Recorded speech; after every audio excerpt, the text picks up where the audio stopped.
Gujarat ફર્સ્ટનું buzzer વાગી રહ્યું છે। અન્ય એક મહત્વના સમાચાર, વાવ વિધાનસભાની પેટા ચૂંટણીમાં વટની લડાઈ છે। કોંગ્રેસના આગેવાન ઠાકરસિંહ રબારીએ મતદાન કર્યું। પોતાનો મત વિસ્તાર આકોલી ગામમાં ઠાકરસિંહ રબારીએ મતદાન કર્યું છે। ઠાકરસિંહ રબારીએ લોકોને મતદાન કરવા માટે અપીલ કરી છે। કોંગ્રેસનો ઉમેદવાર જીતશે તેવો વિશ્વાસ પણ ઠાકરસિંહ રબારીએ વ્યક્ત કર્યો છે। महत्वનું છે કે ઠાકરસિંહ રબારીને આશા હતી ટિકિટની, પરંતુ કોંગ્રેસે ગુલાબસિંહને મેદાનમાં ઉતાર્યા। જો કે ઠાકરસિંહે સમર્થન આપ્યું ગુલાબસિંહને।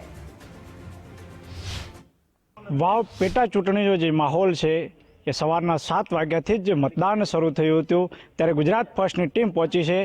અપક્ષ ઉમેદવાર માવજીભાઈ પટેલ અને ઠાકરસિંહભાઈ રબારીના ગામમાં આપણી સાથે ઠાકરસિંહ રબારી જોડાય। શું કહેશો, આજે મતદાન સવારના 7ના ટકોરે શરૂ થયું છે?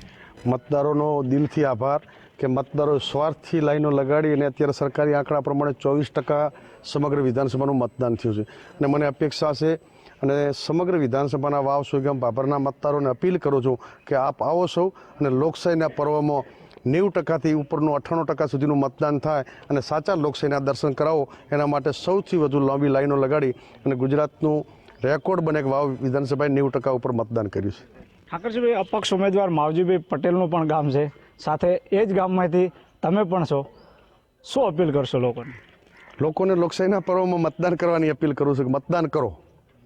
ચોક્કસથી તો આ હતા ઠાકરસિંહભાઈ રબારી, જે લોકોને અપીલ કરવાનું, અત્યારે જે મતદાન થઈ રહ્યું છે વધુ મતદાન થાય તેને લઈને અપીલ કરી છે। કેમેરામેન મિત દવેની સાથે યશપાલસિંહ વાઘેલા, ગુજરાત ફર્સ્ટ, થરાદ।